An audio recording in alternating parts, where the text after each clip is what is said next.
Robert House is the enigmatic ruler of New Vegas, and for many years, the Fallout adventure surrounding his post-war existence fell into a gray area in terms of canon. And that's all about to change. So what exactly do we know about him? I'm Mark from Digital Dissection, and today we're looking at 9 facts about Mr. House and New Vegas history that once felt unrecognized by the series. Robert Edwin House unfortunately knew tragedy at a very early age. When he was only 2 years old, his parents would die in an accident involving an autogyro, a small helicopter-like aircraft that was originally developed in the 1920s. After the helicopter was struck by lightning, Robert and his half-brother Anthony would see themselves locked into a battle over H&H Tools, the company their father had owned. Anthony would wage a small war over the inheritance, considering himself the true heir of the company, and effectively cut Robert from any involvement with H&H. Anthony used his family's lawyers to box out Robert, as they didn't actually share the same mother, and swiftly began the process once their parents died in the year 2022. While the elder son might have enjoyed a brief era of prosperity, it would eventually come crashing down. Robert House wouldn't exactly let the events surrounding his early life control his destiny. While not much is known immediately about his life after being cut out of H&H, it didn't appear to impact Robert's personal drive and learning capabilities. While the tool company continued to thrive in Nevada and California, Robert displayed an aptitude for high-level academia and would gain admittance into the Commonwealth Institute of Technology. Granted, during his time it would still be considered MIT, as House would have attended sometime in the 2030s to early 2040s, long before the bombs actually fell. Given the Institute's influence in the future, they might take interest in the fact that one of their alumni is still alive after several centuries. House, however, doesn't seem to be aware of their advancements after the Great War, and hasn't returned to the Institute after graduating. At least we assume not, but more on that later. Shortly after his collegiate affairs, House would go on to found Robco Industries on June 25, 2042, making him a 22-year-old CEO. And within only 5 years, it would be one of the most successful corporations on Earth. The reasoning for why is quite clear when you take a step back and analyze the world of Fallout. Naturally, Robco would build its empire on the backs of several high-quality robots, which include the iBot, the Protectron, and the SentryBot. Each robot seemingly didn't fit just one unique purpose, and could be geared towards being a functional moving radio, in the case of the iBot, but ranged to butlers, security forces, and military personnel. Their applications were considerable in scope, and so well designed by House leadership that they will widely operate even after the nuclear apocalypse. Anyone who has access to computer terminal in Fallout has also seen the operating systems developed by Robco, known as the Unified Operating System. By the 2070s, the interface is adopted across almost all guided user interface known within the United States. The original green text version had a 2-year patent window from 2075 to 2077, and a white text version with a patent expiring in the 2180s. The dominance of these market positions would be impressive enough, but it's only a fraction of Robco and House's strategic partnerships and advancements. Robco may have had many popular robotics that put it on the map, but Robert House wouldn't stop there in his quest to turn it into a considerable market presence.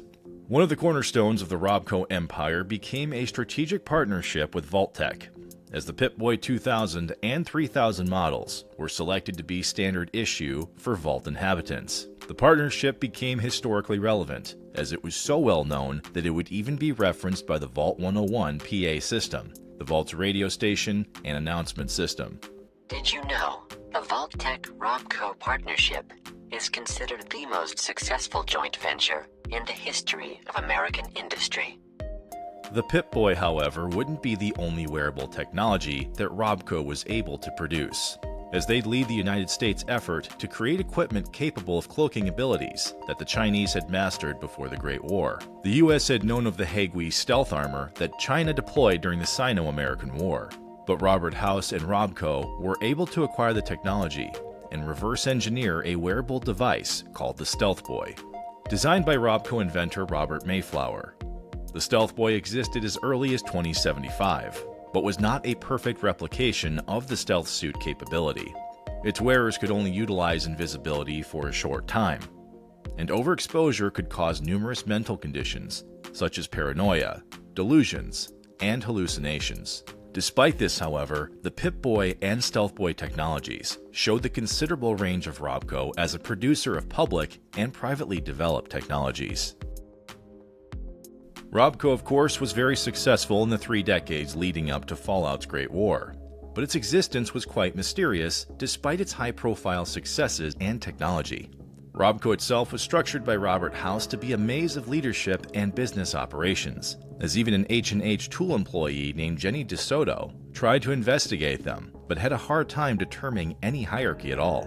This includes exactly what House's involvement was with the company, shrouding his leadership and behind-the-scenes contributions. DeSoto had a good reason to try and look further, as House took advantage of smaller companies via aggressive corporate expansion, and would eventually hold controlling interests in Repcon Aerospace, the Lucky 38 Casino, and eventually the H&H Tools company he was cut out of. His aggressive acquisition of H&H assets slowly led to his half-brother Anthony becoming increasingly paranoid over time, and the elder House brother would implement various security measures and strict social policies within the workplace as a result. House, however, noticed the need to find ways to make Robco and his corporate empire seem more transparent to the public over time.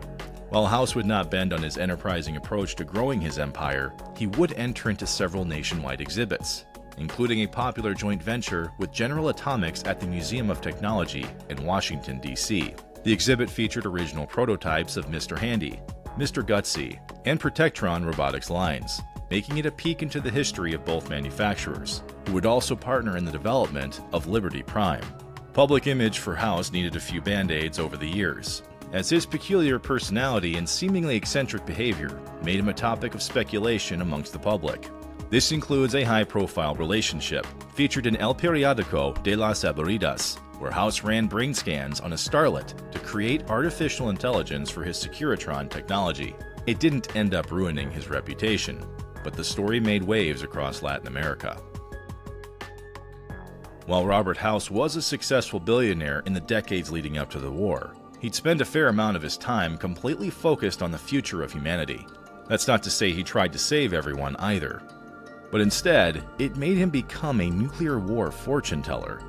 House's tremendous mental faculties led to him creating many mathematical projections, while cross-referencing them with the socio-economic factors he had a clear line of sight towards in his dealings. Over time, he'd begin to use the two together to discover exactly when the nuclear apocalypse would occur, and by 2065, his system would predict that the inevitable conflict would occur within the next 15 years. House's suspicions were confirmed when he was invited to the secret Vault-Tec meeting that gathered several megacorporations together to discuss the impending reality that was the Great War. By this point, he had already begun preparations to protect his interests, and while many of his connections in the corporate world saw underground vaults as the solution to long-term survival, House instead saw there being more complications keeping humanity alive below the surface than what would play out above. His disagreements would be worthwhile to ponder, mostly because House naturally always had a trick up his sleeve. House had good reason to play devil's advocate towards his fellow corporate leaders before the bombs fell, and rather than wait for inevitability, he'd ensure that at least his interests would be well protected. When the bombs fell in 2077, House had already installed a massive network that stretched across the city, the Hoover Dam, and much of the surrounding borderlands. House would have been more prepared, but the impending doom could wait no longer. The bombs were already dropping on October 23, 2077, and unfortunately for his extensive projections, it occurred roughly 20 hours before he thought it would. As the unknown total number of nuclear weapons leveled the Earth, 77 of them targeted the area of Las Vegas. House's network was able to catch 59 of them based on prediction alone, sending a force transmission to each that disarmed them in flight, rendering them inert on the way to their targets. 9 more warheads were shot down by a targeted laser system he installed on top of the Lucky 38 Casino on the Vegas Strip. The 9 remaining warheads made it past the defense systems, but none of them were able to impact Vegas directly. It makes you wonder just what House could have done to protect human life given the success of these efforts. But ultimately, his focus was on saving mankind in the process of protecting himself. Unfortunately for House, even the best laid plans don't go exactly as expected. Part of Robert House's plan to survive the apocalypse went beyond simply engaging computers, automation, and mathematical possibilities. While Robco had designed technology that could last an indefinite amount of time, its CEO knew that the human body had limitations, and he sought to address this in his own way. Across Fallout, there are several pathways individuals chose to outlast their initial timelines, as the Vault-Tec Corporation pursued robo-brain preservation and cryogenic freezing, while others investigated ghoulification as a solution to mortality. Ultimately, House's path to long-term survival meant vacating the use of his physical form, sealing it within a chamber in the Lucky 38 casino. Held within a stasis pod, House's body has been on life support for over 200 years, his body long withered and decrepit. His mind, however, is still well preserved, and hardwired via a unique helmet that allows him to control his vast network of technology. This includes his Securitron armies, computers, and surveillance of the area. The design of the life support unit wasn't perfect, however, as its first operating system wasn't meant to be a long-term solution, leaving the legacy of House tied to a miscalculation. As we mentioned earlier, Robert House's projection for the inevitable Great War was incredibly accurate, but even the gifted creator fell short of the mark by about 20 hours. This meant that a critical part of his survival was lost, a platinum chip that was key to controlling his post-war empire. The chip isn't actually made from platinum, but rather a reference to the data held within it. The contents of the chip contained key upgrades to House's Securitron army, giving them the software needed to utilize their otherwise inert grenade and missile weaponry. It also featured major functionality for the Lucky 38 missile defense grid, which likely would have been capable of disarming all 77 warheads targeted at Las Vegas. Regardless, the missing platinum chip forced House to work with the earliest forms of his massive network's operating systems, and while it allowed him to manage the network in a less than optimal fashion, it still worked well enough to protect most of House's interests. Unfortunately for him, however, a needed reboot occurred after he was already placed within the stasis chamber, and the ensuing process forced him into a coma for an estimated 56 years. Never forgetting about his platinum chip after reawakening, House would rely on his network for any whisper of the asset, and biding his time for the next 130 years, began strategic partnerships to build the free economic zone that became known as New Vegas. This included working with the local tribes of the area to reopen the Strip's casinos, and a treaty with the New California Republic, a key partner in managing the Hoover Dam, which provides power to the entire area. While House may no longer walk the earth, his ability to continue negotiating and using technology as a proxy for rebuilding his empire makes him a force to be reckoned with even hundreds of years after he was born. However, his fate and that of New Vegas hinged specifically on many unique factors, which include the complexity of the area's factions and decisions that players of Fallout New Vegas had to make. The future of House and the Mojave Wasteland isn't fully known yet, but that's discussion for another time. And with that, we've discussed 9 facts about Robert Edwin House, the enigmatic creator and possible antagonist of the Fallout New Vegas universe. Are there facts we missed about the inventor? Let us know in the comments. And for more content just like this video, check out our full Fallout Stories playlist linked here. And until next time, pop culture nerds, keep on dissecting. This is Mark signing off.